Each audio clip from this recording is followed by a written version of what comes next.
This is the Nasserman Hockey Podcast with James Nichols and John Zella.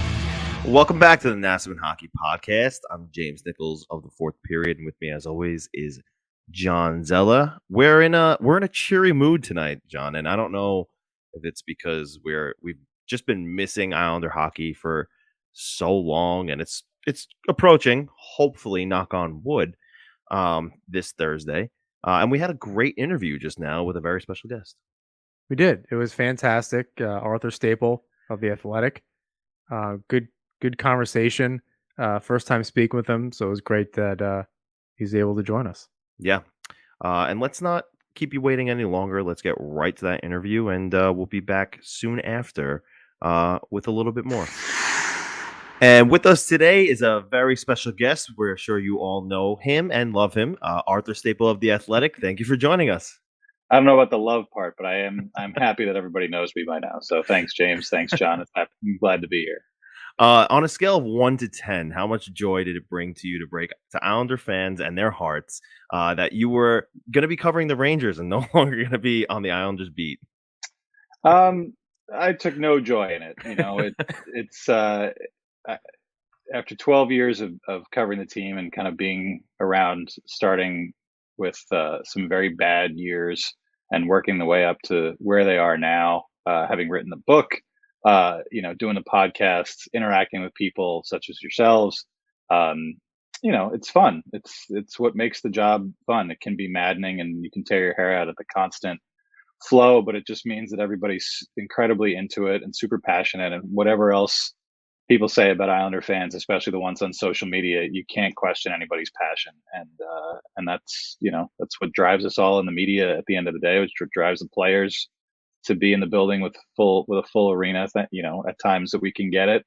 It's been a fun ride, and to see everybody kind of go from being in the depths of despair in the early 2010s to really believing that this was a real Stanley Cup contender now has been quite a journey. And hopefully I won't be away for too long. I am covering the Rangers. My title is New York hockey columnist, and the Islanders are still in New York. And that's true.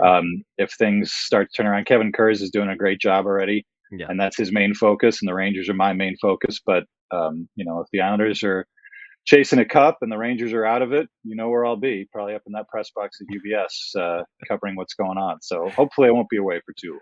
Yeah, I definitely hope to see you there. But kidding aside, let's talk about that passion that you just mentioned, and let's jump into the hot topic over the last week or so. Given that there wasn't any games, but the trade rumors that started with, unfortunately, your last episode of No Sleep Till Belmont, which I enjoyed listening to weekly, or however often the episodes came out. But the hot topic amongst Isles Twitter was Jakob Chychrun and some possible trades and such. Let's lead with this question first. Are NHL GMs reluctant to make trades right now to deal the rights of their players? I don't know. I feel like it's this way every year. Obviously things are very different this season even than last season, because we were just getting started last season. So around this time, so that felt a little different with no fans and very strict guidelines for all the teams. Even I didn't go see a game until probably May in person, even though we were allowed earlier than that. It felt very different, and everybody was kind of protective and closed down. So that felt like an environment where nobody was going to make a deal. And I feel like now, even with all the incredible lineup changes and guys, teams playing with half an AHL roster like the Islanders had to before they got shut down, I don't think people are reluctant, because the season is still churning along and you got to plan for the immediate future and for the long term. If you're a team like the Canadiens, who's not only out of it, but also up against the cap and with a new person in charge, I can't see why they'd be hesitant to make any moves if someone came with a good offer. But we're still 2 months out from the trade deadline, and I feel like every season maybe there's 1 or 2 trades that might slip through that's more of a hockey trade that looks beyond this season. But I think as far as the rental stuff goes, this is the timeline we're always on. We start talking about it a lot earlier than things really happen. The GMs are certainly talking, but I don't think making a move, and certainly a guy like Chychrun, who isn't really just a move to rent to try to make a run. He's a guy that's that's a bona fide hockey move that can be made anytime Yeah. around the calendar. That if that guy's available, everybody's gonna try to put together a package or at least find out what it might take. So I think it starts slowly, and I'm sure some GMs are dealing with the lineup decisions and cap decisions and trying to figure out who you put on, who you take off the roster and who you put on the roster and all that other stuff. But they have a lot of people in each of the front offices, so I think they have enough people that if there's a trade that they have an interest in, they'll be looking into it. Even with some of the COVID restrictions and you think about players with families and then making them move or certainly in and out of Canada, those trades seem very unlikely this time around. But even you think even just between cities, Arizona and New York, Chikrin's a young guy, likely doesn't have a family. I don't know too much about his personal life, but even some of the older guys like trading a Casey Cizikas or whatever. Like, are GMs thinking about that part of it too, or is it this is a business, this is kind of part of our life, we have to do what we have to do? I mean, I don't want to speak for every GM since we're focused on the Islanders, but Lou Lamoriello, I I think all business is the way that you described him. He doesn't. It's not that he doesn't care about his players. He certainly does, and he's a very direct, upfront guy, which I think has kind of been his hallmark for a long, long time. And I think when he gives that cliched line that every GM gives in an interview, it says, "If we have a chance to make our team better, we will." That's that might be etched on a pillow on his bed or something. He's going to do it, and I think the way that you've seen him operate the first couple seasons on the island, that first year, I think when people wanted him to make a big deadline move, and he was still assessing what they had and maybe a little bit surprised at how good the team was. But in the last couple of years, there's a reason that he won GM of the year both times. It's kind of a funky award because it gets awarded mostly to the teams that make it deep in the playoffs. But Right. they made it deep in the playoffs in big large part both years because of what he did at the deadline. And he showed he's not worried about losing draft picks. I think he feels like if you do what you need to do and get to the conference finals or get to a Stanley Cup final, giving up a pick in that 28 to 32 range isn't a huge loss for them. And I think this season is a little bit different just because of so many of the stops and starts and the awful stretch that they had. But I think these next couple of months are going to be pretty telling for them, and maybe even a shorter term than that. And leaving that part aside about whether they can compete this year, Jacob Chikrin is a guy that if you're going to go out and get him, you're getting him to make your team better. And Right. it's not just for, to try to like push you guys over the line. There's going to be a few rental defensemen. There's probably guys already out there. Ben Sherratt's name's been thrown around. Calvin Hahn, our old friend from the island, has been thrown around. Those are guys you could get right now. Sherratt, you probably need to pony up a first or a couple of seconds. DeHaan, maybe a third and a couple of thirds or something like that.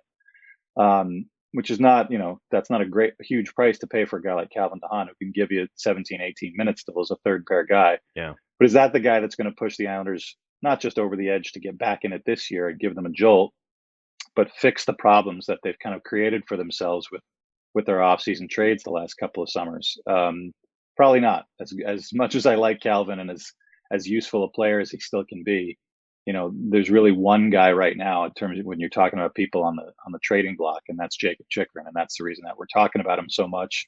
And I'm sure we'll get into it, but whether as a fan you think you don't want to sacrifice assets to get a guy like that, I can tell you that there's lots of GMs that would, if they were in the Islanders' position, to put that fourth piece in your top four, really top five, if you're talking about Scott Mayfield sticking around, Yeah. to be able to have a top four of young guys all under the age of 27 and Ryan Pulock, Adam Pelech, Jacob Yeah. Chikrin, Noah Dobson, and in the for however many years to have them locked in at under 20 million total for guys that are going to eat the majority of your minutes.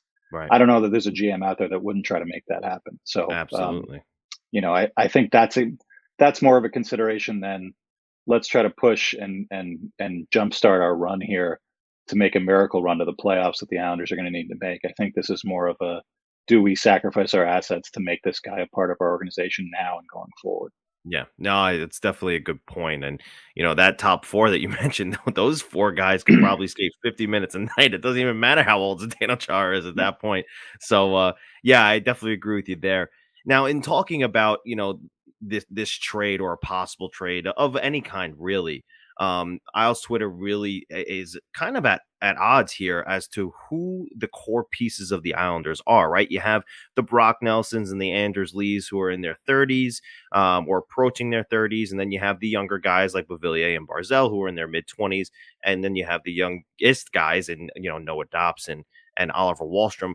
To you, Arthur, who are the core pieces of the Islanders for their future?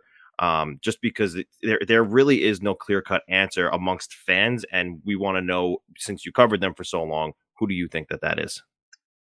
I'll kind of answer that in a process of elimination, and I think you and I James have talked about it plenty, Mhm. and I've talked about it with plenty of fans. I think some fans feel like I have it in for Anthony Beauvillier when I mention him as a piece that could go, and This it was a really leading isn't. question. It really We're gonna isn't. get there eventually. We're It leading up really to it. isn't that way. And I've certainly, I could tell you plenty of stories about situations where I've written things like that logic and cap situation dictates that this player X on the Islanders could be on the market. And then I get into the locker room and I have a private conversation with another player or with someone with the Islanders who says, like, yeah, they think you're trying to get them traded. I want to be like, well, first of all, if I had that power, I would not be standing here in the Islanders locker room Right. making sure that I hear every quote in my phone. I'd be doing something else. And second of all, when you have those conversations with players, you try not to kind of say like, "Are you kidding?" I understand that this is their livelihood and they don't like to see their names mentioned. And if someone, whether it's a spouse, partner, parent, Right. whoever says like, "I just read you're going to be traded," like I get it. Nobody likes to read that kind of stuff. I don't like to read criticisms of me. No, you guys don't feel the same way on Twitter. Nobody wants to be yelled at in any way, Yeah. shape, or form. Totally get it. But it's really based on talking to people with other teams, scouts, executives, whoever. Anthony Beauvillier is the guy that makes the most sense for them to move if they're going to upgrade in this kind of way. And Jacob Right. Chikrin to me is an upgrade. Beauvillier is an important player. They don't have a ton of regular forwards under the age of 25, which kind of knocks out. Arizona took Andrew Ladd off their hands for a pretty hefty price, but Right. I don't think when they're trading arguably their best player, they're going to say, yeah, we'll take Josh Bailey back. You Right. can just dump him off on us. That's not how it works. Right. They want a good young player. It's kind of the standard package that we've heard about. Good young player, B plus, A minus level prospect, high draft pick, maybe multiple high draft picks. Maybe you have to throw in another prospect to get rid of one of the draft picks. So there's a lot of pieces in play, and that young player, who on this roster do you say is a young player that's expendable? Matthew Barzal, definitely not expendable. Right. The players that you mentioned that are key players, even down to Pajot, Nelson, Lee, those are not guys that are that appealing to other teams on their own. Right. Maybe Brock Nelson, but I don't think that's the guy the Islanders want to give up. Right. Guys from the fourth line, Matt Martin, Cal Clutterbuck, not probably going to move the needle. Casey Zizekas has signed for a long time, but there's a reason he signed for a long time. The Islanders want him here. So Right. by process of elimination, you get down to guys like Oliver Wahlstrom and Anthony Beauvillier, and really in the cap situation the Islanders are in, which is not as dire as it's been the last couple of years, but you're still adding a guy in Chikrin who's at whatever 4.6 for the next few years. You got to make that money work if you want to make some other adjustments Sure. down the road. So Beauvillier at whatever 4.15, that kind of matches up. So that there's a logic to it from at least from my side. The people that I talk to, and having done this a long time, you kind of can check it out and say, yeah, this makes sense. That's the guy that always jumps out, and it's the guy that jumps out for a lot of other executives who maybe not are involved in the conversations between their GM and Lou. And even if they were, they certainly wouldn't tell me anything because this is under penalty of God knows what. But Lou keeps these things pretty tight. When things leak out, it's definitely not from their end, and that's the team that I've covered for a long time, and Right. I think a lot of people know that, so it makes it even harder to kind of wring these things out of people. So, just sort of in this initial stage, I had a couple people saying if Lou's making that initial offer that you have to sort of negotiate off, it'd probably be Atu Ratu and next year's first round pick, and then Bill Armstrong in Arizona says no, we need way more than that, and then you start to go from there and try to match things up. you'd Right. have to think if you're adding a guy who's that young and can plug in at the top four on the left side, that Robin Salo or Samuel Bolduc might be in that deal. Just you want to swap out a contract, and that you've blocked essentially one of those two guys from really advancing in the organization. I mean, if you can do it without, great, because then you save those assets for something else. Yeah. But I think the other part too is Anthony Beauvillier is a really streaky player, and he's had some incredible streaks. And Yeah. he maybe has scored the most memorable goal of the last 30 plus years in Islander history last spring. So those are things that you hold on to, and you see the way that he plays when he's at his best, and you want that guy in your lineup. But you also have to think, can we replace a top nine winger either on the free agent market or with whatever other assets we've got to complement, what we've got in Wallstrom, or what we've got. Maybe Kiefer Bellows starts to become a regular as he's playing pretty well lately. There's a few dominoes that would fall. It's not a decision you enter into lightly, and you don't want to do it. But I think in this trade scenario, this fantasy trade scenario that we're all been fighting about for the last week online, that's the kind of guy that I think would go in a deal like that, and it wouldn't Yeah. surprise me if they could do it without him. I'm sure they'd be very happy to do it, but that's the reason that his name comes up. Yeah, no, definitely makes sense. And so I wanted to ask you, or we wanted to ask you, and diving into possible trades. And we, like you said, it's not easy to get this kind of information. Lamoriello keeps this stuff close to his chest. I know earlier in the year had reported through the fourth period that they checked in on Chychrun and they checked in on Patrick Laine. You followed up and had said that, it was a possibility that you were, pondering on your latest podcast. But is there any information that would make you not have to look over your shoulder that you might know about regarding the Islanders, and any possible scenario they might, delve into prior or leading up to the trade deadline? It's hard to say, and it's certainly now that I'm focusing on that other team that we won't mention. It's definitely fallen off the front burner for me, and I still try to keep an eye on things and talk to the Sure. same people I talk to. And we all kind of sometimes, there's sometimes I reach out to people, and sometimes people reach out to me and say, what's Lou going to do? And we're all kind of like, it's a lot of shrugging shoulders emojis going back and forth because, last year I feel like the Kyle Palmieri deal was kind of a logical one. Like, we're sitting here talking, they need to fill a spot. Anders Lee is out. They need a big winger who can score. Kyle Palmieri's available for, Devils, Islanders had been a match for Andy Green the year before.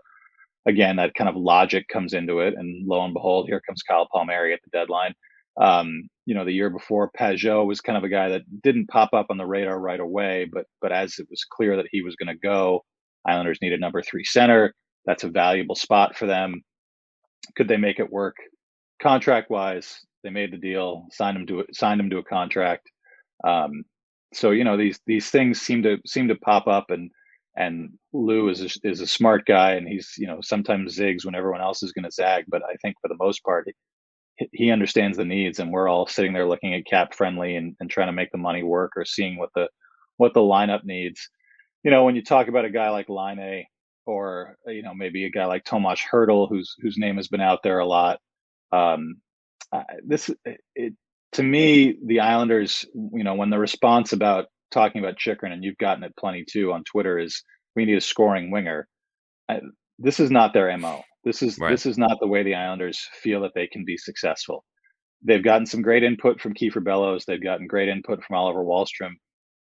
Kind of circumstances have dictated that both those guys need to be in the lineup right now. I'm curious to see when they're completely healthy what Barry Trotz chooses to do, but you would think if you have a top 9 with those two guys in it, to compensate for the lack of scoring they've gotten from some of their veterans on the wing, Bailey, Palmieri, the streakiness of Beauvillier, I think you'd want to keep those guys in there, and then you say, well, if we add a scoring winger, where does that person go? Which is another way of saying, oh yeah, like that's another spot you might feel Beauvillier was expendable, because I don't think Kiefer Bellows has done enough to really make himself a valuable trade chip, and Oliver Wahlstrom doesn't seem like the kind of guy you want to get rid of right now, just because he could be a 50-goal scorer on certain teams. So I think you look at it from that perspective, that if Barry Trotz, if you were to kind of truth serum him and sit him down and say, what do you feel like this team needs? I don't think he feels like they need more scoring. They need to stiffen up what made them successful in years past, which is having their defensemen in the right slots, having a guy that can get them out of trouble in the defensive zone, that has good wheels, that can provide a little bit of stability and scoring from the back end while also being kind of a tough guy to play against. I think kind of the original sin of all of this trouble that they've gotten themselves into, leaving aside COVID and injuries and all the rest of the stuff that's kind of heaped on them. If you just sat with this lineup right now and said, why is this team missing something and what is it missing? It's missing Devon Taves.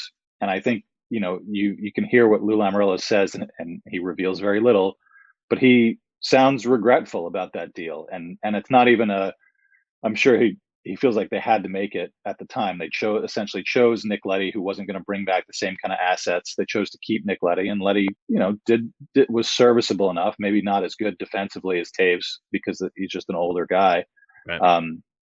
And Taves, I think, maybe fell a little bit behind with that 2019, 2020 playoffs where he got a little bit worn down in both of those playoff runs.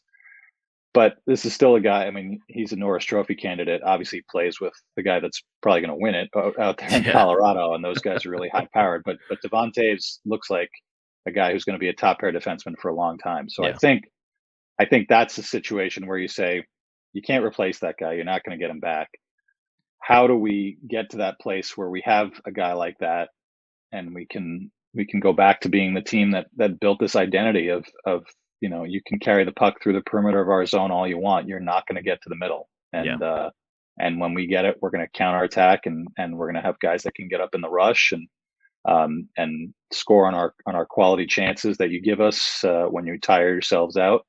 And I don't think that that's a scoring winger. I don't think that that's a Patrick Laine type or even a Tomas Hertl type, as well-rounded a player as Hertl is. I don't know that they want to give up serious assets for a guy who may or may not sign and may or may not influence the way that they play. Right.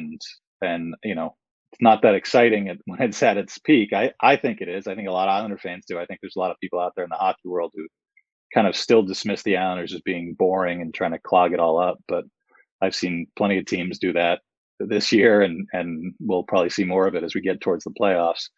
So, that sort of logic also draws me away from a big winger to a guy like Chychrun that, there's a couple of people I talk to a lot in this business who I've known for a long time. And one of them who's with a Western Conference team says it'd be nuts if they're not all in on this guy.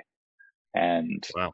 it's just, it just kind of is one of those things. I think everybody kind of shrugs their shoulders and says, oh yeah, Lou's going to win this. And, that may or may not happen. He may not have the package that appeals most to Arizona, or he may not be willing to do it. But you have to think of all of the teams out there that are looking to get back to either back in this current playoff race, back to their identity, back to the level that they've been at for a little while. That the Islanders make the most sense. If Palmieri and Pajot could get going, that would be a huge boost. Pajot's got wheels, a lot of offensive upside. Palmieri's been whatever he's been this season. After a really great round, we've seen him score, 4 or 5 goals in a round. And it's without having Eberle there, I think having a lot of that pressure on him as the top line winger may have contributed to that, because he wasn't high in the lineup when he was having that success. And we've seen players not have that same success when they're on a line with Barzal. James and I go back and forth on that with Wahlstrom. My argument is playing against the other team's top defenders is going to hinder his ability. Being able to split that up and putting Barzal out there against the other team's top defenders, having Wahlstrom out there on the power play and out there with Pajot in different situations, gives him a little bit more room. It gives him that ability. So those two, just Palmieri and Pajot would make a huge difference. Outside of, if that can happen, long term, do the Islanders really have the assets to be successful in the future to trade for Chychrun? So if you trade a Ratu, who else could, Bellows is kind of doing his thing. He's finding his way a little later than I think a lot of people had hoped. Can they afford to do that? Like, is there anyone else in the system that can eventually come up and take that spot? I think the deal with Ratu is he's their best, maybe not their best prospect since he's a little bit further down the chain right now, but he's the one that I think is most coveted among their forward prospects, who are very few and far between. It's basically Ratu and Simon Holmstrom and maybe William Dufour. And I think a lot of people have seen enough of Holmstrom to say, I'm not gambling on this guy yet. I need to see a lot more from him. And probably Dufour is maybe the same way, but just because he's a lower round pick. Yeah. So Ratu is really the guy that you're going to dangle, and if he is a true center, where and he turns pro next year, he might get to the AHL and say like, oh yeah, like he could be going great, and they'll be like, where are we putting this guy? We've got 4 centers that are signed pretty much forever. I mean, Barzal's not signed forever, but you want him to be. Yeah, younger Um, players typically play the wing, no, at Yeah, first. yeah, and I'm curious. I feel like you've seen Koivula bounce around. He started as a wing, and now he's pretty much a center, and he really couldn't crack what they needed. He came in a pinch, obviously when half the roster was out. But um, I think they want to see people that are centers stay at center because they don't have a lot. But the flip side of that is where you're going to go if you suddenly shoot up if Ratu comes over here next year and he lights the AHL on fire, then what? You're going to move Pajot or Nelson to the wing? No, like you probably move him to the wing, but that might devalue him a little bit. Well, So instead of Parise on that third line, you could have him playing with Pajot. yeah, and whomever. I wouldn't worry about Zach Parise, but beyond this season, like he's been fine, and maybe he'll want to try it again for another year as a third, fourth line guy. I don't know what they're going to do with Clutterbuck, what Matt Martin's situation is going to be. So yeah, I don't think Zach Parise is the guy that's going to block a good young player. No. I understand that. I understand what you're saying, but also you have to give to get, and if that's the guy you got to give up to get Jakob Chychrun, I think a lot of people would do that, even with their really weak forward prospect pool. And I think the reason is quite evident. Like the way that they've built this team, no, they're not built to win for years and years. You're absolutely right, John. Like this is a 2 or 3 year window at most. And it's great that Ilya Sorokin is here and he'll be the number 1 goalie for a long time. But his buddy over in the big city, Igor Shesterkin, is the number 1 goalie, and he has had to play his ass off for them to be as good as they are. And that's a team with a lot more talent than the Islanders. It's shades of Henrik Lundqvist. Super high end stuff for the Rangers, and they still need their goalie playing at a Vezina caliber. So the Islanders don't want to do that. They want to be a full, complete team. And how much longer do they have? They probably have 2 or 3 years with the current group. Right. And so I feel like, if you can move some money around in the offseason, let's say fantasy world, you make this trade and you give up Beauvillier, and maybe they don't make the playoffs this season, and you've top 3 protected the pick, and it's whatever, it finishes up 15 and you give it up and whatever, everybody gets upset, but that's the deal. And then in the offseason, you trade Varlamov and you bring in a number 2 goalie that's getting paid half of what he's making, and you've got 15 million or so to play with. You got to give Dobson a new contract, which won't be a backbreaker, but it's going to be significant. Right. Clutterbuck, do you bring him back for the Matt Martin price? Maybe, I don't know.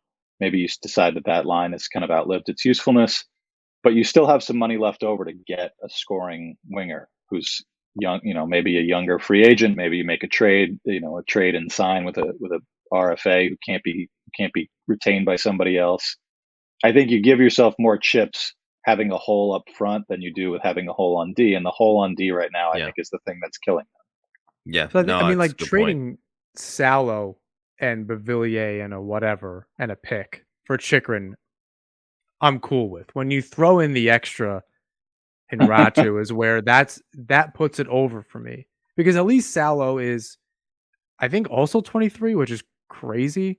He's the same age as Chychrun. And he's been good. I think he's been very good. They've been, but at least you're trading them. You're swapping some players. I can deal with that. I think the thing with Salo is they didn't expect him to be this NHL ready, but also he's a little bit older. He does give them a little bit more of what you need, but you still need that guy still needs a couple of years before he's going to really give you what you need. If he can be even a regular top 6 and be on the the power play, like he got thrown into the fire. It feels a little bit like the way that Sebastian Aho did a couple of years ago, where you know when he came up in 17, 18 and had some good stretches because they needed him to play, but really wasn't ready, and then kind of like wasn't able to make it back, especially with the organizational change and the coaching change. I don't think all that stuff's going to happen with Salo, but also, I really feel like the Bolduc injury in training camp was a big blow for them too, because I think they thought he could take that next step and be ready if they needed him. And I don't know if anybody was ready for what happened with all the guys being out for COVID like that.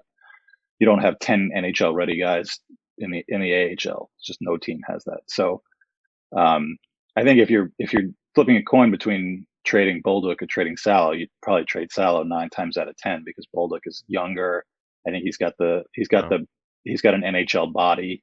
He's a guy who he's not necessarily the most physical guy, but I think he's learned a lot in a couple of pro seasons about how to use his body and be an NHL type defenseman. So, it's a lot. 4 pieces is a lot for one guy, and maybe Lou holds the line at 3 and says, "I'll only, I won't give you Ratu or I won't give you Beauvillier." Yeah, I can. Like I said, I think even I understand even what you were saying, and I tend to agree that having Pelech, Pulak, Dobson, Chikrin, you can have two pylons in your 5-6. Nobody in the NHL can compete with that. I don't know if it's going to be the best top 4, but cost controlled, youth, skill, no one in the NHL can beat that. And that, when you look at the way Lou has built his teams and built this team specifically, goalie, defense, center. I think that the organizational philosophy is we can find some wingers to play, either a free agent or trade or whatever. Like the rest of it is kind of canon for them. And that, you go back to the off season. I tell as many people as I can tell, and I certainly won't know for sure. Maybe Lou will, when he retires, he'll let us know. But you can't imagine that plan A was to trade Nick Leddy and then wait 2 months and sign Zdeno Chara. There's no possible way that was true. So maybe he'll revisit whatever trade he was working on then. It probably has changed now because that guy that they were looking at might have been a pending UFA type guy like a Hampus Lindholm in Anaheim, and you didn't want to pony up what the Ducks were asking for. And now look, the Ducks are fighting for a division title. They're not going to sacrifice a lot of their pieces. It doesn't seem like. And the Islanders may not want to rent anyone because they don't know where they're going to be in a couple months. So, obviously things change as this time goes on, and everybody's in different situations than they thought they'd be. But I feel like Lou was ready to do something in the summer, and it didn't happen for whatever reason. And this was kind of the plan B to carry them through as long as they could. And they didn't even get a month in because of bad play and bad circumstances. And now you're on to plan C, and maybe plan C is, if we want to win a Stanley Cup, it may not be this year, but in a cup, we want to get back on track, we got to fix this hole that we were supposed to fix 4 months ago. Yeah, no, it's an excellent point. And it's a good segue too, because recently I was listening to Jeff Marek, and on his podcast, he was talking about what the Coyotes were looking for in return. And he said a young player, a high-end prospect, plus a first-round pick, very similar to what you said. So whether it's the boilerplate language of it. When a guy like this gets on the market, like, that's what they want. Right. Not that you need any validation. But usually, if you say that, you're usually close. Right. Yeah. So and so the question becomes now, there's a lot of talk whether is anyone in the Islanders system in their pipeline, including Robin Salo, because he's still fairly young. Does any of those young players fit the high end profile that Marek was referring to? It seems like Ratu is the top of the list for pretty much any team who's going to ask for a prospect. But after that, who fits that high end profile, if any? Probably Bolduc, and I think if you're in Arizona, maybe another team that's looking to make this kind of deal that feels like they're going to be competitive in a couple of years, they might not look at Bolduc as a B+ or above level prospect, because he certainly wasn't when he turned pro. I think that kind of truncated season he had last year in the AHL, whatever it was, 24 games, that opened some eyes for some people who were reconsidering him and maybe thought they took him a little too high in the second round, that he was a guy who had the right, fit the suit of a NHL defenseman, a big guy who can skate, but maybe didn't have a lot of the other tools. But I think he showed that he did. And obviously, like I said, missing all training camp when you're 21 years old is just devastating, and that really set him back. I think he's been on the COVID list as well down in Bridgeport. So you don't write the season off. There's still a few months left, but I don't think we're gonna see him in the NHL this season like we might have thought we would before the season began. So he's got to kind of build his way back up, I think, to being that kind of prospect. On the other hand, Arizona is their future plans seem to be very far off in the future. Their immediate plans to even play hockey in Arizona seem like they're pretty up in the air. So whatever they're planning to do is not something that's going to come to fruition in 2 or 3 years. So they might be willing to take a guy like Bolduc. Ratu maybe is a guy in an Arizona organization next year, play some NHL games. I think if he stays in the Islander organization, he doesn't play any NHL games, barring an incredible AHL season next year if he decides to come over. It's not Lou Lamoriello's MO. It's not Barry Trotz's MO. They don't adjust it for anybody unless he's blowing the doors off the AHL every night, Right. which would be hard to fathom.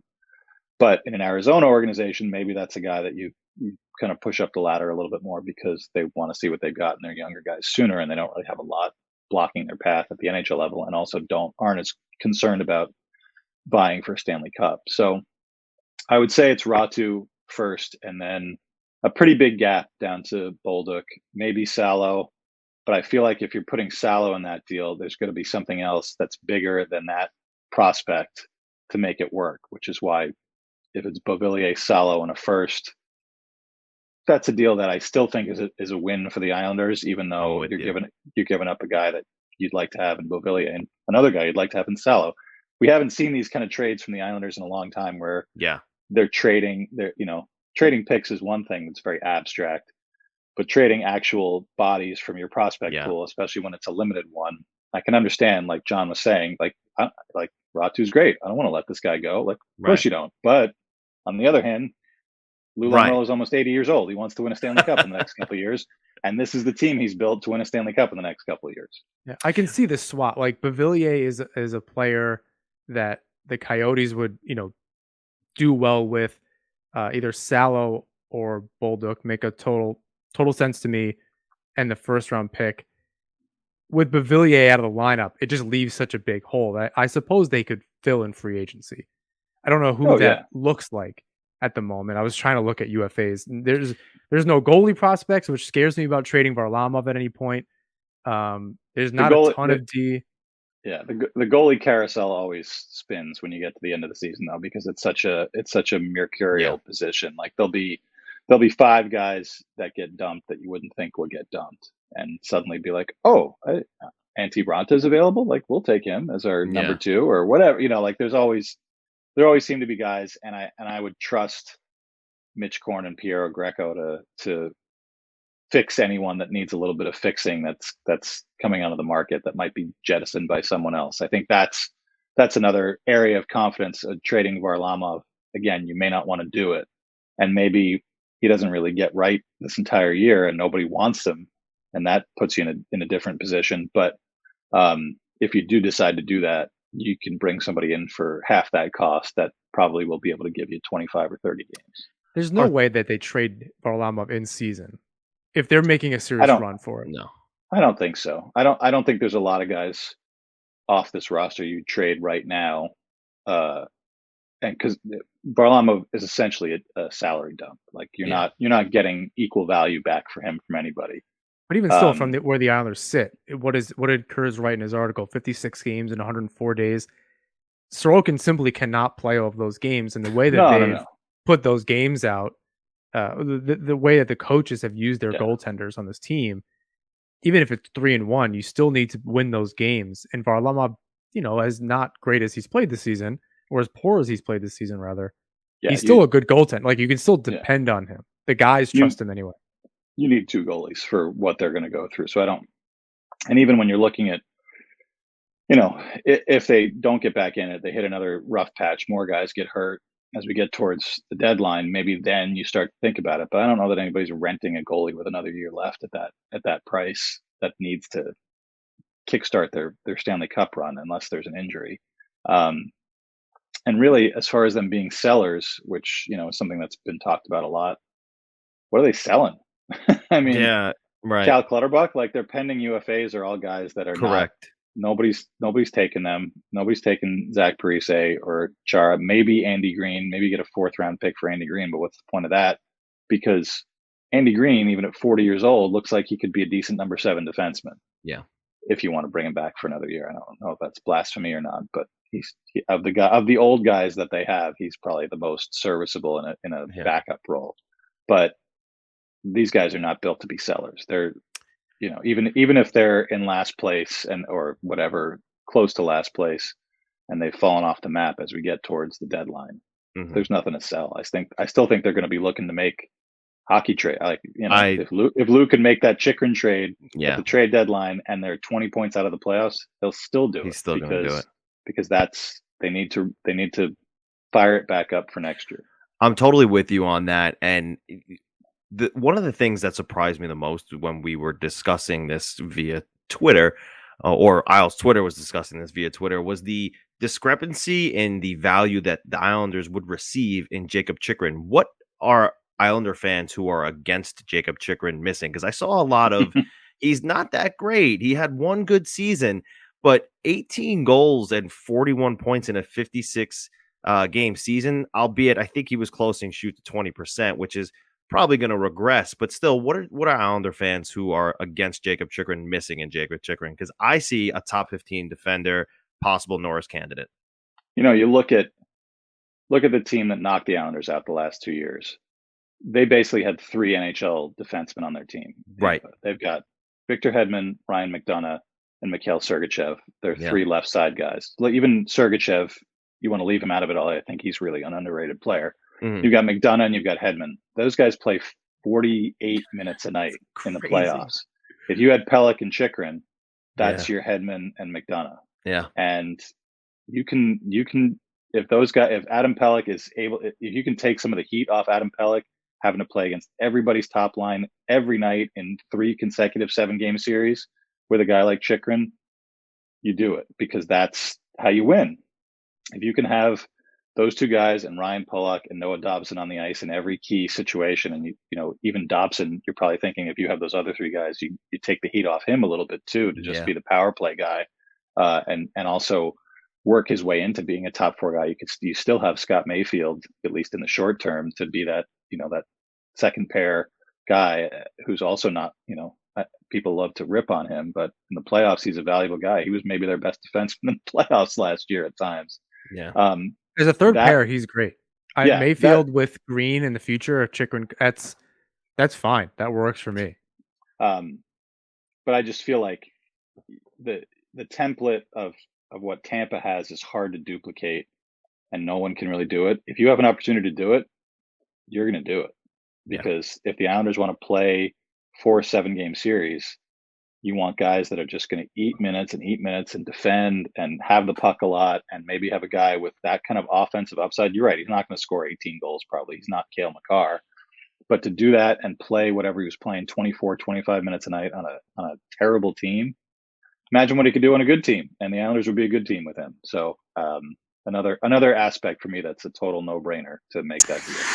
Hockey fans, DraftKings Sportsbook, an official sports betting partner of the NHL, has a no-brainer offer that'll make you a winner once any shot gets past the goalie. New customers can bet just $1 on any NHL game and win $100 in free bets if either team scores. The NHL got rid of ties in 2005, so you know someone is going to light the lamp. If Sportsbook isn't yet available in your state, no worries. Everyone can play for huge cash prizes all season long with the DraftKings Daily Fantasy Hockey Contests. DraftKings is giving all new customers a free shot at millions of dollars in total prizes with their first deposit. Download the DraftKings Sportsbook app now and use promo code THPN, throw down $1 on any NHL game, and win $100 in free bets if either team scores a goal. That's promo code THPN this week at DraftKings Sportsbook, an official sports betting partner of the NHL. Must be 21 years or older, New Jersey, Indiana, and Pennsylvania only. New customers only. Minimum $5 deposit and $1 wager required. One per customer. Restrictions apply. See DraftKings.com/sportsbook for details. Gambling problem? Call 1-800-GAMBLER. Yeah, I'm definitely with you on that. I think that's gonna wrap it up for the Jakob Chychrun talk. We got one or two more things here for you. I know we spent a long time on it. It's just a hot topic right now. But let's just talk about prior to a trade. The Islanders have some decisions to make up front. Does Bellows continue to play over Palmieri when the latter returns? I think he meaning Barry Trotz, hinted at something like that in a press conference, talking about when he comes back, he might end up, watching for a little while. Did he say that with Bellows in mind? I think so. That seems to be the obvious spot that you'd have to kind of replace. To my mind, the way Bellows is playing and what he can give you, I understand Zach Parise plays the way that he plays, and he's an effective guy. But that's another guy that, when you've had the season that the Islanders have had, there's no have tos. There's no like outside of a few guys. Everyone else can take a seat for a little while, because let's look at your track record. And Zach Parise has one goal, and Kyle Palmieri has one goal, and Josh Bailey has one goal. Those are all guys that could sit. And there's no, if your ego gets in the way, which it doesn't, I don't think it does on this team with any of those guys.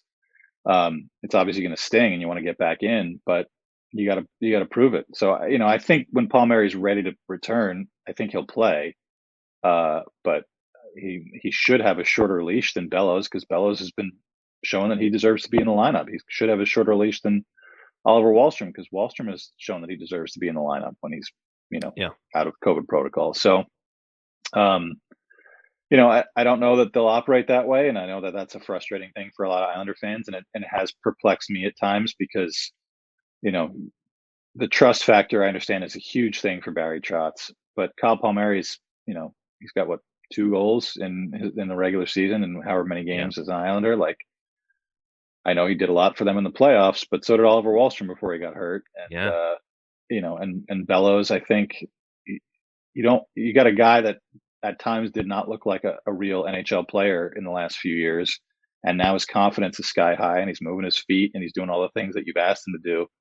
To take that away because you've got an over 30 guy that you say, well, I trust him more. Like, that's a confidence breaker for a kid like Kiefer Bellows. And he's a super confident guy, but it can hurt anybody. So I don't know that you would want to do that right now. It may change, these things change from week to week anyway, when they finally get back playing, and there's going to be so many games, guys are going to get nicked up or pull something or whatever. It's going to be inevitable. You're going to need more than the 12 forwards. So, whether it's Palmieri gets back in and Parise sits, Palmieri gets back in and Bailey sits. If it's Wahlstrom or Bellows, it's not worth rioting over, but it's certainly worth questioning, because these are the guys that have been driving what they did before their most recent break. So you should be rewarding them, especially when you're in a situation where you need points and you need goals and you need a confident team. And that brings me to Robin Salo. It seems like if there was a time for the Islanders to send him back to Bridgeport, it would have been now, because they're playing games. But he's still up with the team, and he's not on the taxi squad at the moment or anything. So it seems like he's going to stick. But does he get the Dobson treatment moving forward?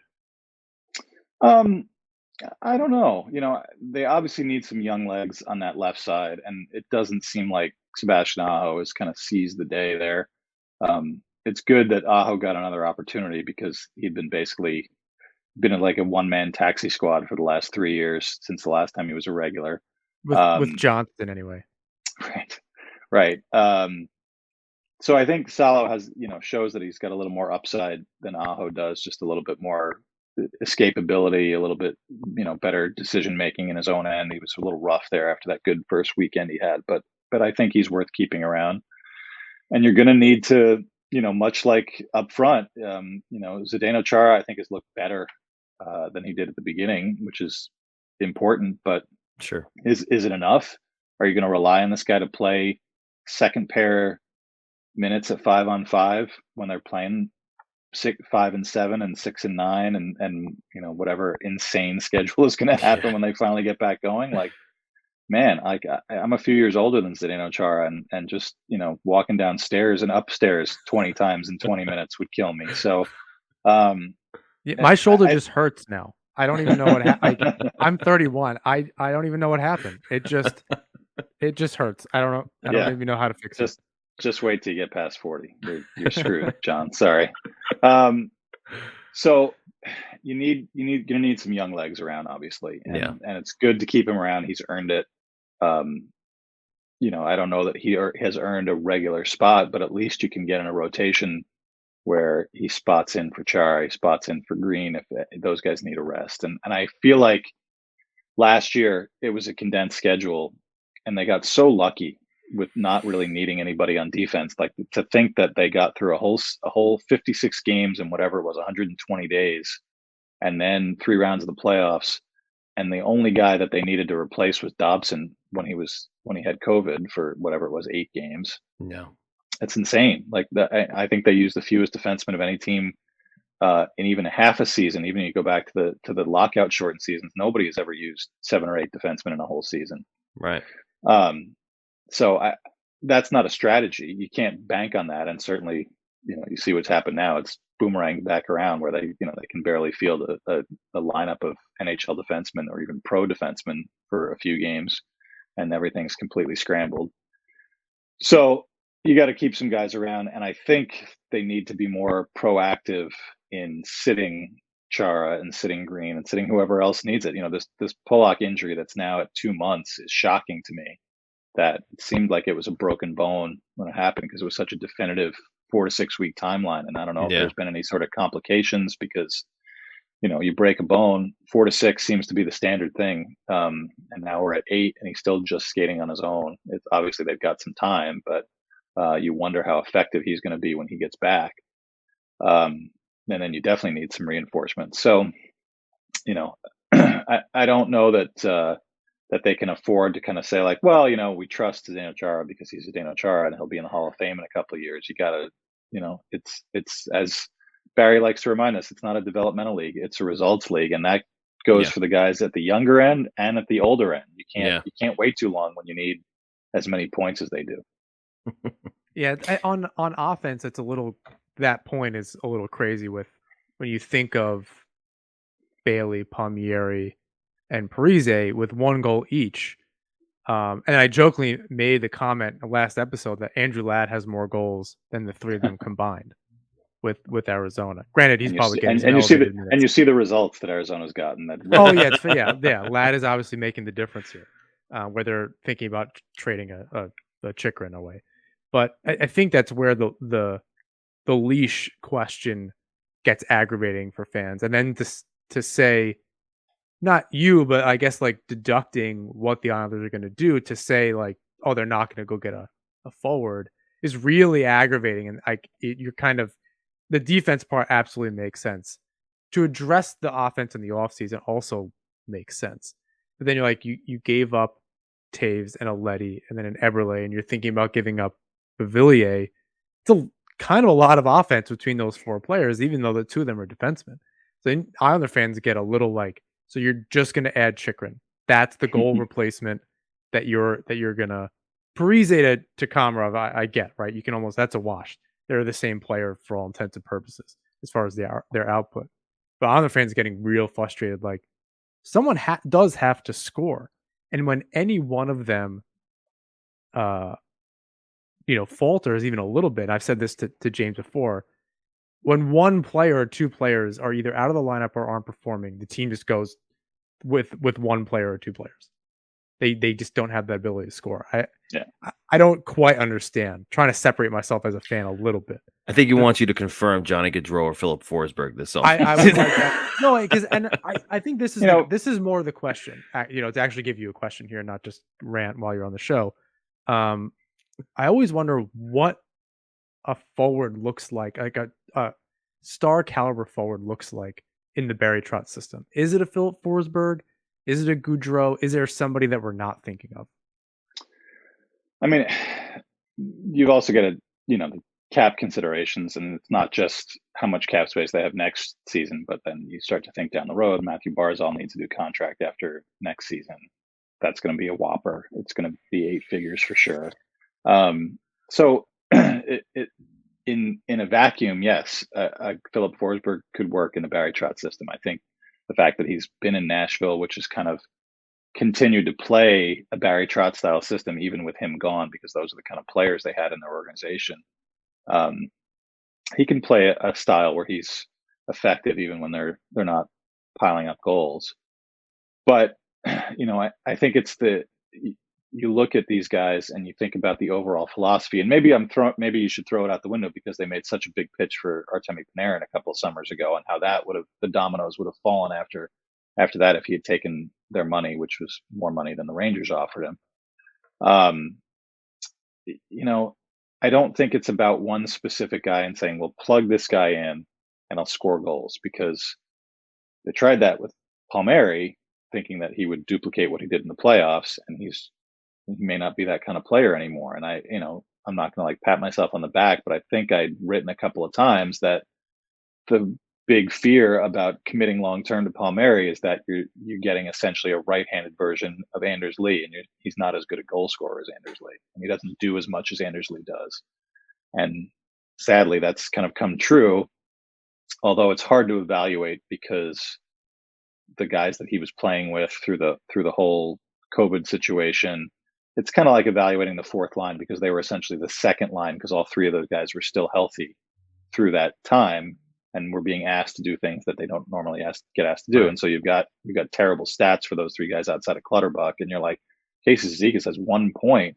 You're like, Casey Cizikas was playing 6 more minutes a night than he should. So it's harder to evaluate. And I think you got to give Palmieri a little bit more of a leash here, even though it's frustrating now.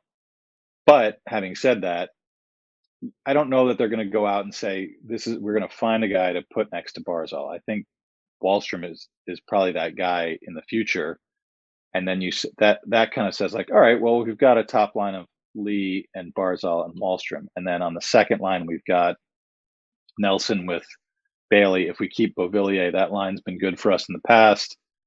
Taking Bailey's shortcomings being what they are, that's still a complete threesome. And then you say, okay, now we subtract Parise, and we've got Bellows on that third line, and maybe we've got Palmieri there. That lineup was good enough to get within 1 goal of the Stanley Cup Finals and probably win it all, because they probably would have beaten the Canadiens in my estimation. So what are they missing over the course of an 82-game season? Do they need a game-breaking scorer? Do they need a Patrick Laine, who you're going to sacrifice some other foundational things that are super important to Lou Lamoriello and Barry Trotz? No, you're not. Like, these guys have 100 years combined in the NHL. Basically, they're not changing. And I guess the answer to me would be, if you are a frustrated Islanders fan saying you need more scoring, look at what it's done. One of those guys could just turn around and say, like, how's it worked out for me so far doing it this way? Pretty good. Yeah. And you look at a team like Toronto, where they're very top heavy. They're kind of just starting to figure it out, although their collapse the other night against a really good team in Colorado doesn't, you can watch a Steve Dangle video if you really want to get the full answer on that. No. Yeah, no. Oh my God, I love it. But I think that's where you see what a top heavy offensive team will do, and that's not the Islanders. It's such a dynamic offense. They are going to have to rely on a goalie who's completely unproven in the playoffs, who's been a very good goalie and deserves to be a Vezina finalist this year. When they get to the playoffs, they got a lot of stuff that they need to overcome to show people that they're serious about winning a Stanley Cup. And I think, again, if you ask Lou or Barry or anybody in the Islander locker room, obviously you're in tough right now, but if you could just if you could jettison this guy and get a big scorer to get into the playoffs, would you do it? I don't think anybody would say yes. I really don't. I think they believe in the way that they play. They know how they have to do it to be successful. When they do it well, it produces enough goals to win. Sometimes a lot of goals. I mean, they were one of the most high scoring teams in the playoffs last year. They can score when they need to. And I think you see now what Wahlstrom and Bellows can give them with their power play, which is really the area that's cost them a ton of regular season points the last 3 years. They'd be an easy second, third place team every year. if they had a barely functioning power play, if it was, a normal 18, 19% power play like it is right now. Because they've been one of the best 5-on-5 teams at suppressing goals and scoring them the last couple of years. So I don't think it's a situation where they've, they need to start overhauling what they do. They've obviously, the last two regular seasons, they've scraped into the playoffs essentially, after some good starts and some really good stretches. But what they do is get in and see what happens. Like, get in and come play us and see how you do. And Yeah. that, I think, is that mentality is not built to keep piling on super skilled guys. It's just, and whether you agree with it or not, it's up to you. But that philosophy, again, I think they'd both say, everybody in that organization would say, we had a lot of super talented guys. We had, you look back at those mid 2010s teams, and if you watch the highlights of 15, 16, Opozo, Tavares, Nielsen was a really good number one line. That power play was whatever 25, 27% in that postseason, Yeah. and they could score goals when they needed to. They couldn't get a stop when they needed it. They gave up. Right. The reason they didn't make the conference finals in 2016 is because they gave up a couple of third period goals and breakdowns in their own end, and then breakdowns again in overtime. The philosophy is, we keep the puck out of our net, and then we'll score enough to beat you. And does Johnny Gaudreau change that? Maybe if circumstances change between now and then, maybe Philip Forsberg, yeah, maybe you change things a little bit for that. But I don't think you build your philosophy around that, because they've already built their philosophy. Couldn't agree more. I think we kept you a little longer than we anticipated. We greatly appreciate you coming on the show. Checks in the mail, by the way. Just why don't you tell our listeners? Obviously, everybody knows who you are and where they can find you. But for anybody who maybe doesn't know, just plug yourself and let them know where they can find you. I'm on Twitter at Stape Athletic, even though it says Rangers and Islanders in my bio. I'm always happy to talk Islanders with anyone on Isles Twitter. Obviously, the Athletic. It's a lot of Ranger stories now. It's almost all Ranger stories now, so I forgive anyone for not checking in. But we did put out a book in November called 100 Things Islanders Fans Should Know and Do Before They Die. It's got lots of great stories in it, available on Amazon and at your local bookstores.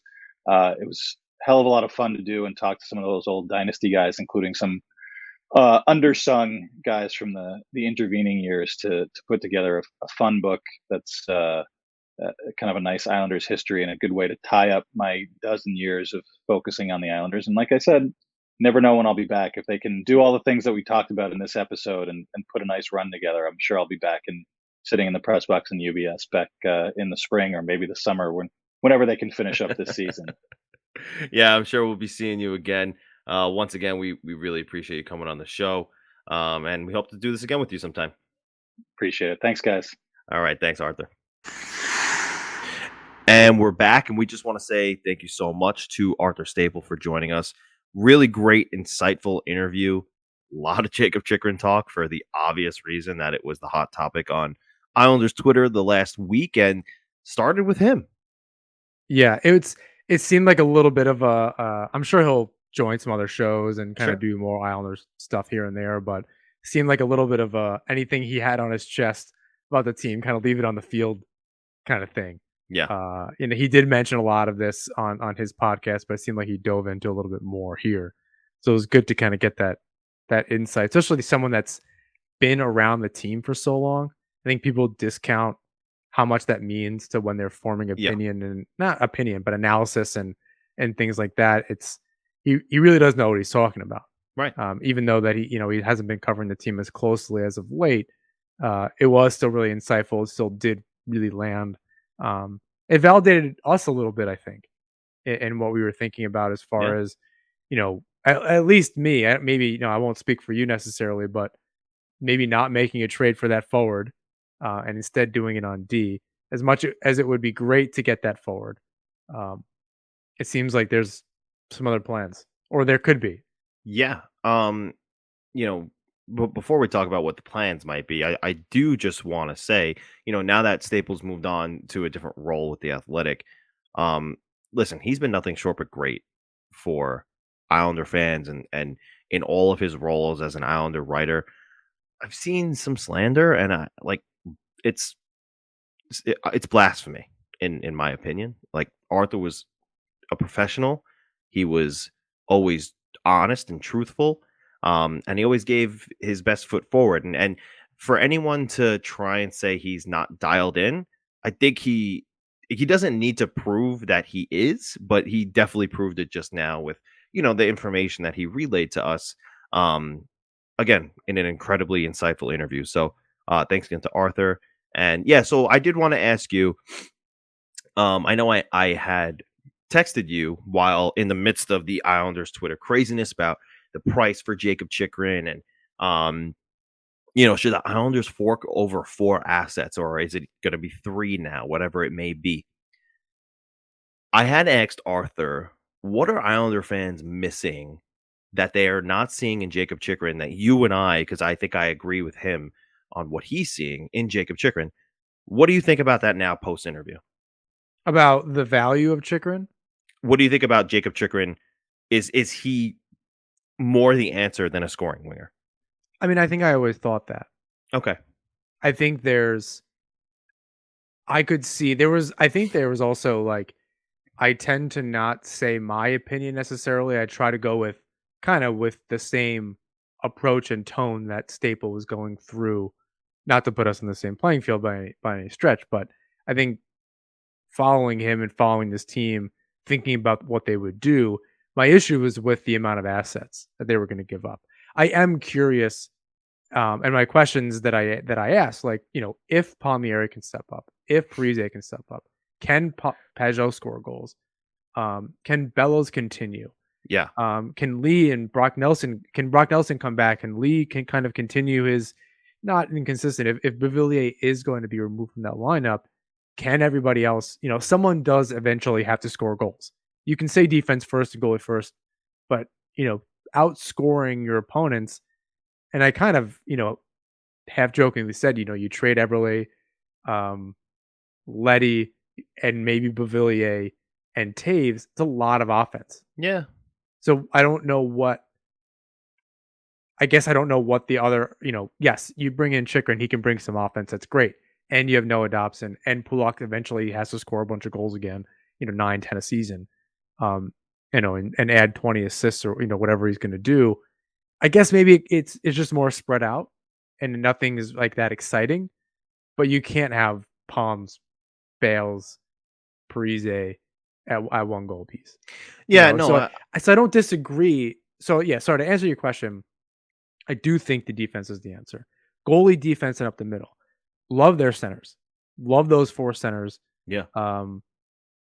Barzal for the offense, the rest for a mix of offense and D. Yeah. And the defense can be good. Chikrin totally brings it to that a completely different level. Yeah, I mean, like you said, you're not beating that top 4, and maybe not in the sense of talent, but in the sense of the talent that's on the ice, in ratio with the dollar amount that you're spending on those 4 guys, and having Scott Mayfield as your 5th defenseman, who with only Green. needs to with Green, who only needs to probably skate 10 minutes a night because the other two pairs are going to score, or I'm sorry, going to skate 50 minutes. Yeah, but between 46 minutes easy, 23 minutes a pair. Yeah, that's what you were going to do, and yeah, you're keeping them at 14 to 16 minutes a night. Like I absolutely could see that, and that would be fantastic. That keeps Green if that's the answer moving forward. It could be Aho, it could be, and you have Salo as a 7th, and Green moves and retires and is in an advisor role or whatever the team, whatever the case is. Yeah. That third pair can be Mayfield and literally anybody. So I find it really interesting. 2 things here. The first thing that we discussed, what is that high profile prospect, and a lot of people, I think this year especially, not especially, just this year, forgot about Samuel Bolduc, and in the sense that he's having a down year. It's a weird year again. Like, no doubt, is it a weird year again? But he was injured, starting this season, and it just didn't, start off on the right foot for him. Made a beautiful play the other night in Bridgeport, and maybe that's the start of his return. But Staples said that's probably the next best prospect they have after Atu Ratu. I wonder if Bolduc would be enough in a deal as that prospect, and they could keep Atu Ratu. And I think that would, Maybe he a has lot of no points and is a -6 in 24 games. yeah. But again, you can't, you know, his season got off to the wrong start. Maybe much like how Chikrin's might have gotten off to the wrong start. He's on a horrible team. And I'm by no means comparing the two. It's just the point that, they're both not having good seasons. Sure. So it was interesting to me that he had Bolduc, because so many people were saying if Salo's in this deal, you don't make it. You need Robin Salo. So does it lessen the blow in terms of their window now? Right, because we talk about how open is this window, and Staple pretty accurately said it's going to be 2 to 3 years, maybe 4. They can retool, I think. Yeah. But there's going to be a little bit of a cap issue, I think, with some of those older players. Right. Look, I think, as I said in the interview, I'm much more comfortable with that Beauvillier, Bolduc, and a first for Chikrin than I am if you add Atu Ratu to that. Because Salo, not only is he the same age as Chikrin, but at least it's a swap. You don't need Salo if you have Chikrin, because Chikrin's already developed, and you don't. Dobson's also there. He's 21. Yeah, Bolduc could develop, unless he's part of that deal instead of Salo.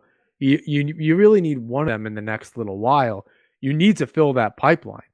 That's a lot of years in a row without a first round right pick. And it was not something that I had said, but I had thought about. But what's stopping them from making it top 3, top 5 protected? Right? Let's say the Islanders, wind up in the top, or the bottom 5, and happen to win the lottery, but at the deadline they make the trade anyway, because like Staples said, and I've been saying, it's a hockey deal for them. He's a 23-year-old top pairing defenseman, would far and away be the Islanders' number 1 if they were to get him at $4.3 million for the next 3 seasons. It makes a ton of sense. Yeah. So if they make it top 3, top 5 protected in a trade, now all of a sudden they're getting next year's first rounder, and it's not as bad as it initially seemed. Yeah, maybe you lose Salo, maybe you lose Bolduc, maybe you lose Beauvillier, but there are options this offseason to retool. People keep saying, oh, Andre Burakovsky is going to be available in the offseason, and he's somebody who had good rapport with Barry Trotz on the Capitals. That sounds like it makes a ton of sense. I think he's had 20-25 goals with the Avalanche, and probably won't equate to the same as the Islanders in their system, but regardless, he has the scoring pedigree. Maybe he's just a Beauvillier replacement. And now suddenly your top 9 is looking really good again. You have Jakob Chychrun, and let's just say that you get to keep that first round pick for this year. It transfers to next year's. Maybe Ratu doesn't go. Maybe they settle with Beauvillier, Salo, or Bolduc and a first round pick. It's entirely possible, and I'm here for that. I would like, eventually they do need to replace some players. Keeping Atu Ratu around, I feel like I can't just say his last name. I don't know how to say just Ratu. It sounds weird. Atu Ratu. Sure, that sounds great. If you keep them around, and you do need to buy out a Palmieri or a whatever, you're going to replace Bailey at some point in the top 6 or the middle 6. Keeping him around as just like one player replacement, that's assuming Bellows can continue doing what he's doing. Oliver Wahlstrom hasn't shown any signs of slowing down, although inconsistent, so worth keeping an eye on and kind of pushing. I don't think he's going to forget and not be a goal scorer, but he does. We don't need another Beauvillier, right? We've seen over time it becomes expendable. So he's got to prove he can be consistent. Yeah. Power play time absolutely helps that. I think part of what might be holding up the trade is that Chikrin's on the IR. Could be. So that might I think he's on the COVID protocol. is he okay? I'm just looking at Cap friendly. I was looking at cap friendly, but I didn't see. Yeah, I think he I went on saw COVID upper protocol body today. injury things, but yeah, okay. I think he was injured for a little bit. I don't know if he's still injured. Maybe it was a minor injury. He wasn't playing the past few games. Maybe he was on his way back and was around the team, and now he's on the COVID list. That's possible. So you could be right. He might have been injured. Yeah. Either way, COVID or whatever the problem is, that might be what's holding it up. Yeah, either an injury or a protocol list thing. And I think you said to me off air, you were like, "I wonder what's holding that up.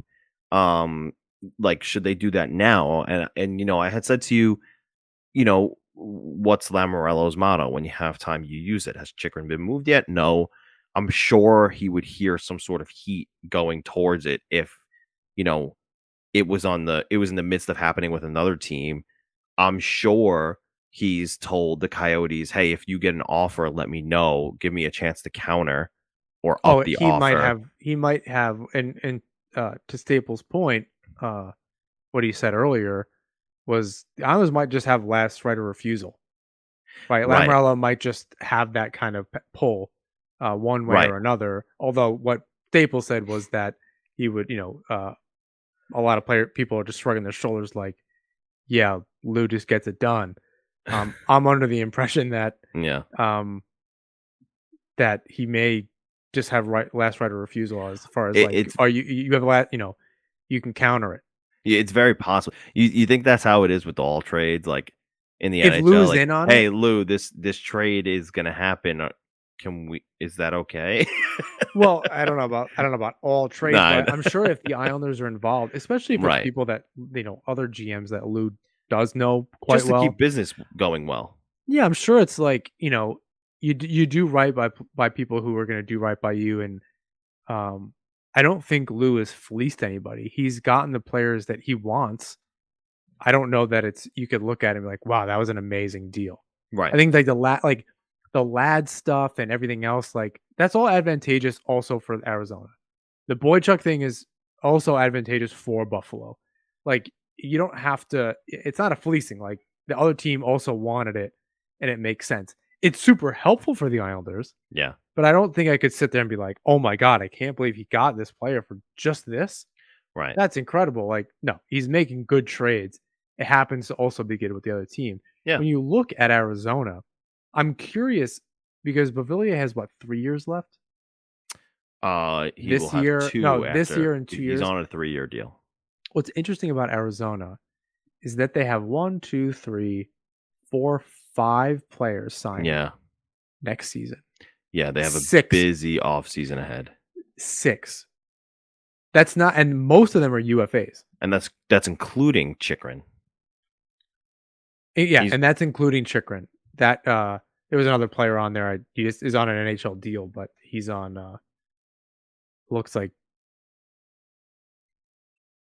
injured reserve. So whatever. It might be taxi squad. It might just be an AHL guy that's up that they can't send down because he's on protocol. So it's 5 or 6 players. Take Chychrun out of that equation and add Beauvillier. It's still pretty good. They're rebuilding Yeah. an entire team. They're going to look a lot like the Buffalo Sabres. Like who's playing for them next Right. season? Now they have a ton of picks. So to get even another one, and they already have a second and third from the Islanders. Yeah. So they're going to have the entire, which also doesn't bode well, right? Because the Islanders are low. Maybe Lou schemes his way getting picks back. It's possible that a third, Pick it's- swaps. if they're really out of it and somebody is calling about a Parise as depth, yeah, you might be able to get something. I'm even just talking about, give us our third back with Chychrun. I'll give you my first. I don't know how those like specifics work, so I don't like. That could be how it goes. I feel like it's a super speculative, and I don't like. We could say anything. I feel like we could say anything, and which is Yeah. mainly the trouble with a lot of Sure. the conversations, right? You can Yeah. throw out anything like how we value Islander prospects versus how other teams value us, our prospects, um, how we view other players, and fans can't even agree on Chikrin or a strategy. Like, I think you just try to make the best kind of educated guess that you can Yeah. with NHL trades. Um, because you never know. We were having a discussion the other day. I posted on the NHP Twitter. Who's a player now in Dallas that wants to get traded? The Klingberg. Klingberg. I don't know. That it is a No. high end defenseman. Do you go for it? He's a scoring ish offensive defenseman. Yeah, It's but expensive. It won't make any sense, right? You obviously go for Chikrin as the first your first choice there. yeah, But you never know. Like, I don't think he's at all a plan just because he's of too his expensive. age and what he's asking. He wants 8 by 8 or 9 from Dallas. Do the Islanders, one, have that cap room, and two, need another 30-year-old above market price? No. So No, I hear you. You already have it on offense in at Right. least Lee and Palmieri. Palmieri. Maybe even it's probably safer to say Palmieri and Bailey at this point. Yeah. Although Bailey's, I think we're giving him too he's not doing noticeable things as far as we see it. He is collecting assists. Yeah, I some do of notice. it's the lazy plays and the Right. lack of energy and kind of this lackadaisical Yeah. kind of thing, nonchalant, whatever you want to call it. It doesn't look great on a team that's struggling when you can point out a player that's playing worse than everybody else. And that was partly the problem with Chara as well. The team Right. stinks right now. That's fine. I shouldn't be able to like focus on you above and beyond all that to be like, why are you fumbling the puck around like you've never done this before? When I hear my dad yelling at me in the back of my head when Josh Bailey does something wrong, that's when I know you've done something wrong. Because the amount of times I hear my dad scream, "Not up the middle," when I would pass the puck across the ice, and it would be a turnover. When I was younger, that's just when I hear those things in my mind and Josh Bailey's doing it, I'm like, okay, he did something wrong. Thanks, Dad. Yeah, it's you wonder, and this is where like getting into the mind of Lou and Trotz to a certain degree, like if the Islanders won the cup last season or went to the final, are we still saying that stuff about Bailey? Like, are there players on the team where we'd say something different about them?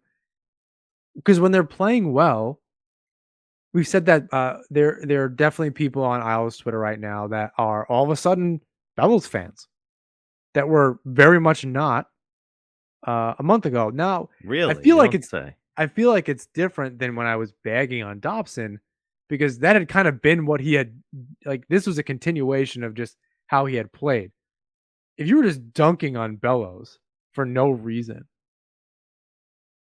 and just, he hadn't got a lot of time or whatever, and then all of a sudden it switches, I was just wrong. I just admitted I was wrong. Right? It wasn't wrong. Well, it was wrong in the sense that he changed his play. At the time, I was right. It was a Okay. perfectly good question to be like, what is Noah Dobson bringing to the table?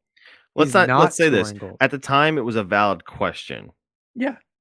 He turned out to answered be wrong, it, which and is it turned fine. out to be the answer we did not expect. With Bellows, that's not how. Good thing this isn't a podcast because that's embarrassing. Can't even get the words out of my mouth. You got this. Try again. We'll try again. Bellows was really not given the chance, Correct. and Dobson did on a somewhat regular basis, even though he played like 80 games over 2.5, 3 seasons, whatever the case Yeah. was. Bellows really didn't get anywhere close to that. Yeah, he was inserted sporadically. Yes, he'd score 2 goals, and then everyone would say, "Oh, it was just against New Jersey." And then you're like, The defense backed up so much they basically gave it to him. Yeah, I mean, he stepped up. He was playing on the line with Barzal. I questioned it. Like, I want to see more. I was a little disappointed. Similarly to Dobson, right? Like, you want to have Yeah. him score goals. it seems like he's doing it now. That's good. We obviously need that, especially if Bavillier is the only truly expendable forward that is Right. also to Staples' point. If you can picture these as two circles kind of overlapping as a Venn diagram, there's expendable and also what another team will take and thinks is an asset. Yeah. Those have to line up. You can want to shoot Bailey into the sun. That doesn't matter. What are If you another replacing him team with? doesn't, well, no, forget that for a second. If another team doesn't want him, it is irrelevant. That too. Right. Bavillier is a player another team would want, and of all the forwards, okay, we can move on without him. If Bellows is what he's going to be, and he can continue to prove that, great. Right. We have Wallstrom, we have Bellows, we have Barzell, we have Nelson. Like I said to Staple, can Pajot step up? Can Palmieri step up? Can Lee kind of continue and be a little more consistent? If he can, that's fine. It works without Bavillier because he wasn't scoring all the time either. Yeah. But you need Bellows to, or between the rest of them, kind of score 15 goals collectively, more than what they were originally going to do. Not a piece, but can they all collect another 3 to 5 goals each? That's a lot. Yeah. Right. That's a lot over the course of, especially if you traded him tomorrow and you had 56 games left. Yeah. I don't know. This season, I'm not sure. It's a fair question. Yeah. So I think that's where we get a little stuck. Yeah. In trying to figure that out. Where's the team going to get offense? If they do trade him, is it worth getting the defense with a little upside on offense? With Dobson's kind of stock going up, you added Chychrun, kind of move on from there. I will say this, though, as we wrap up. You can tell we have not watched another game. This feels like the offseason. It does. With all, this is the only thing I can think about. I know. I don't know what else we're supposed to discuss. The Islanders do play Thursday. They play the Devils. Maybe because the Devils got postponed tonight due to COVID issues in the locker room. So as you're listening to this, you might hear of some new ones as you're on the way to work this morning, tuning into this episode, just because that's how it went down for the Islanders, right? It was 2 guys, and then it was another 2 guys, and then it was another 3, another 4. It's amazing that they've just. Have the Devils played? I have not paid attention. Devils have been playing to what's going, except for I tonight. don't understand any of this. So I have to admit, this is I'm forgetting about hockey. It's some degree. It gets really hard. Very to follow weird season, and that's why I say as much as the Islanders are not in the playoff picture right now, is it really crazy to think that they might friggin' squeak their way in? It's not. It's not. I know they're 8 points. Do what they've done the last couple seasons. Oh, go on a 20-game winning streak? No. I meant find a way. They didn't do it last season. They were very and you got to think the 56 games left. That's an entire shortened season last season. Right. I'm happy you said that. I was going to say that too. It's basically the shortened season once things pick back up. There's going to be another minor break if they don't fill in the February Olympic break that was supposed to be, because there is the All-Star weekend. Right before we started the show, and I wanted to keep this up here just in case. So Ryan Pike of who's regularly on Sportsnet and does Flames Nation posted the following tweet right before we went on with Staple. Yes. Flames GM Brad Treliving says the team will probably get told about their February schedule at the end of this week or early next week. Now, nothing has made a whole lot of sense. So to think of this logically would mean the Islanders too, and maybe other teams would also find out in the next week or so. Right. I don't think what that is. I don't think the schedule makers just make the schedule for one team, because you have to figure out everybody. Yeah, you got to figure out. Now, it depends on what gets released, and you could maybe it's a whole bunch of teams that you can get solidified right now, and you're only announcing what's solidified at the moment. Sure. as the Fair. Islanders have with like Toronto and so on and so forth. Switching those dates and canceling other things, and or postponing other things. But nothing about this season has made a whole lot of sense. No. Nothing has been straightforward. Nothing has been No. all that logical on a No. lot of levels.